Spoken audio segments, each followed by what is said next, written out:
There are certainly the knocks that I have against general manager Ryan Pace, and frankly, I think that front office, that scouting department of the Chicago Bears. The quarterback position remains to be seen what will ultimately develop or occur with Justin Fields, but some of the previous decisions they've made have been really atrociously bad. And I disagree some with the approach and strategy in terms of the draft in general, kind of the panicky way that Pace seems to navigate the draft, like every year having to move up and surrender picks, and you can create a really tough space for your organization because at some point in time, while quality is important and you want to get quality, sometimes that quantity matters too, especially for a team that's a little bit up against it in terms of the salary cap or has managed the salary cap poorly, like the Bears are up against the salary cap now, and you look at this team and say, why is a mediocre team up against the salary cap? Well, it is what it is. One thing I can't knock this organization for in recent years especially is the work that they've done in terms of the mid-late round picks. Their day 3 track record has been really, really good. You could argue outstanding. You could certainly make an argument for one of the best track records in the NFL.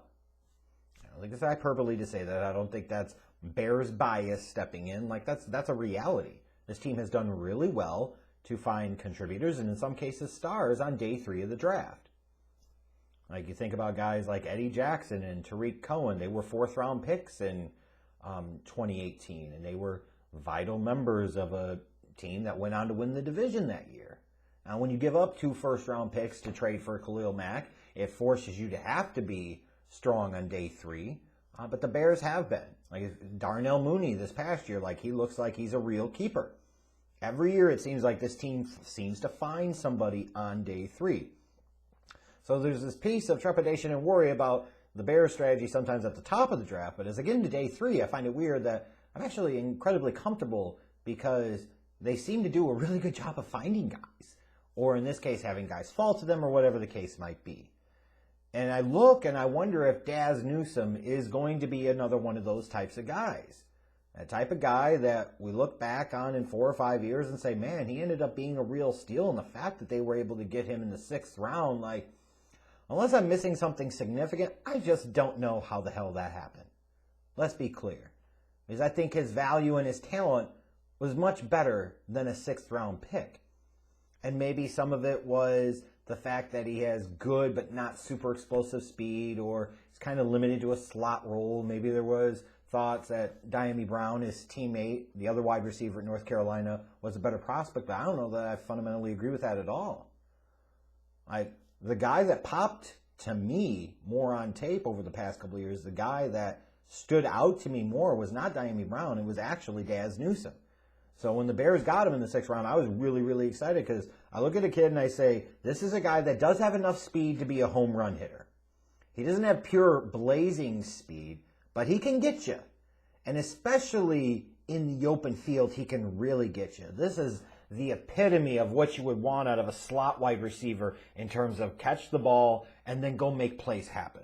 Being elusive in the open field, being very hard and shifty, hard to get the hands on if you're talking about opposing defenders, a guy that can make people miss. He has a really good feel and nose for transitioning from receiver to runner with the ball. You look at that, and that's almost a prototype of what you look for in a slot receiver. It's a guy that can sit there and get those yards after the catch. I really, really like the versatility that he brings in the return game, specifically as a punt returner. And when you're talking about a guy like this that you draft in day 3, a lot of these guys, their best path to making an impact, making a contribution, having a chance to stick on the roster is going to be helping out on special teams. And a guy like Dazz Newsome, you look at him and say, he could certainly be in the mix to be the team's punt returner in 2021. And some of you might say, well, what about a Tariq Cohen? Well, what about him? He's coming off of a knee injury. Do you really want to utilize him there? Some of you might say Anthony Miller. I wouldn't be opposed to using Anthony Miller there, but if Dazz Newsome can be a playmaker as a punt returner, why not give him a shot there and let these other guys focus on, their core primary role? But he gives you options. He gives you some of that versatility. I really like, too, how Dazz Newsome plays with attitude and some physicality as a blocker for a smaller 5'9", 5'10", 185-poundish type of receiver. He would deliver a bit of a blow. Now, he's not going to overwhelm people or engulf them as a blocker, But initially when I looked at him, I said, no, this is a guy that he's always going to be a tell when you put him on the field because he can't run block for shit. I just felt it, sensed it. And I was totally wrong. Like, he is a guy that you could have out there in 3 wide receiver sets, and you can sit there and run the ball and not feel bad about it because he's going to be willing to put a bit of a hit on opposing corners or safeties that are defending him in the slot, whatever. Another thing that was really impressive to me for a guy of this kind of size profile and athletic profile is how well he adjusts to poorly thrown balls. Like, a big knock on Sam Howell at North Carolina is his ball placement. And when you look at Dazz Newsome, this was a guy that showed me throughout 2020 that he could adjust to those poorly thrown balls. He could go low and get it. He could go up and get it. Like, he had a pretty good ability to high point, and you certainly saw with Newsome the ability to make the spectacular catch. And sometimes you need dudes that can make that catch. You need guys that can go out there and make a play. And there are lots of talented players at the wide receiver position that can't make that type of play, but Dazz Newsome absolutely positively can. And he's got kind of like this, what I saw. He's kind of got like that alpha dog mentality, which can be tricky because it can transition very quickly to diva or very quickly into locker room problem, etc. But he's got a bit of a chip on his shoulder, and I do happen to like that. We've seen sometimes, even with Bears wide receivers, that can go a little too far and create problems. But I like guys with attitude. I do like guys that play with passion and play with fire. Because not everybody does. And sometimes it's really good players that don't play with a whole lot of fire or passion. They just get by in their skills, abilities, their natural talents.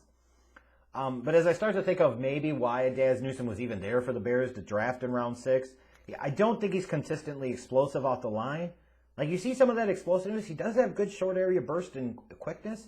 He's not, like, incredibly powerfully explosive, but he didn't demonstrate that consistently. And in particular, on running plays, there were a lot of times that he just came off the line kind of lackadaisically, and I would like to see him more consistently explode off the line. Because if he's able to do that, that's going to make him even more dangerous as a receiver running his routes and also as a blocker as well. His hands aren't incredibly strong. I talked about the ability to make some of the spectacular catches, and he does have that, but there are a lot of body catches. He doesn't meet the ball very well with his hands. Sometimes when he tries to, especially if the ball's thrown hard, because Sam Howell certainly has a hell of a lot of arm strength there, he will bobble the ball will go through his hands. So he's going to have to work on strengthening his hands and using better technique as an actual receiver, getting better in terms of maintaining catch focus. I don't think it's a thing that keeps him from being able to play at the NFL level. I just think it's a thing that he's going to need to work on in order to potentially reach his full potential as an NFL receiver. When you look at how he was utilized at Carolina, his route tree was pretty limited. He really needs to expand his repertoire. And what I mean specifically about that is not just the number of routes, but the quality of those routes. There were times where he rounded off his routes early. A lot of his routes pretty much were one move and go. And you would like to see a guy like him with this type of athleticism, this type of size profile, be able to throw in more double moves and throw in different types of routes because it can make him incredibly difficult to cover out of the slot in open space. Does a good job, I think, of finding the hole in the zone and kind of sitting on it and making himself available for the quarterback. But in terms of as a pure route runner, there is certainly work to be done there. I think there is upside and potential there, but he does need some work on his technique for sure. He really struggles against physical press coverage, which you can mitigate somewhat at the NFL level, playing a guy out of the slot, especially if you send him in motion, you back him up off the line. That said, he's going to have to face it at some point in time, and I really worry that he's going to go up against somebody like I think of, Melanfonwu in the Syracuse game. Both him and Brown really at times struggle to get off the line against him and get free from him. And I worry, is Newsome going to be able to beat some of that physical press coverage that even in the slot he is naturally going to see at the NFL level. And I do love the alpha dog mentality that he has, but as I referenced earlier, he can shit talk too much, which gets some unsportsmanlike conduct penalties. And those are the types of things that can potentially, in the wrong moment, at the wrong time, be incredibly backbreaking for a team, the momentum, the offense, what have you. So I love the fire and I love the passion, but just like that, like one of your greatest strengths can also equivalently be one of your greatest weaknesses. And I think that is something that Dazz and that Bears coaching staff will have to work on and make sure that he understands, like, there's a time and a place, and there's also a line. You got to be careful that you don't cross it, because we can't have stupid penalties at unnecessary times. In terms of my overall thoughts on Dazz Newsome, though, like, just like with Khalil Herbert, I was really excited about the Bears being able to get him when they did. I was incredibly excited and frankly surprised that Dazz Newsome was there for them in the 6th round. As I thought just in the return game alone, he's probably a 5th rounder, no worse than a 6th round pick, just because I thought the impact that he could have as a returner, as a punt returner, just that alone made him a draftable prospect. But when you throw in some of the things that he can do as a receiver, like, this feels like a real potential value, a real potential steal. Now, do I envision him as being the same type of value or steal that a Darnell Mooney was? I don't know about all of that, because Darnell Mooney had way more speed and way more play speed consistently than, let's say, a Dazz Newsome did. But while Dazz needs some work, you got things that you really like. Get the ball in his hands. This is a guy you can bring into offense. You can manufacture touches, and he can make things happen. This is a guy that you could move around and maybe even run him some as a receiver out of the backfield. Like, there are lots of things that you could do because that run after catch ability is damn good.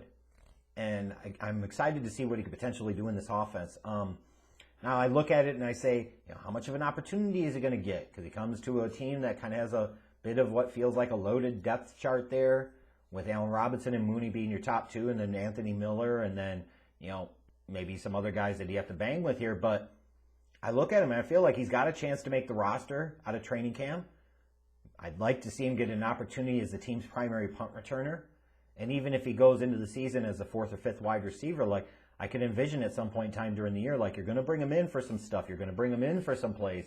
And I'm excited about what he can do. I think this guy can really be another day 3 steal for the Chicago Bears organization. The challenge is going to be, like, what opportunity is he actually going to get to show his skills as a receiver in 2021?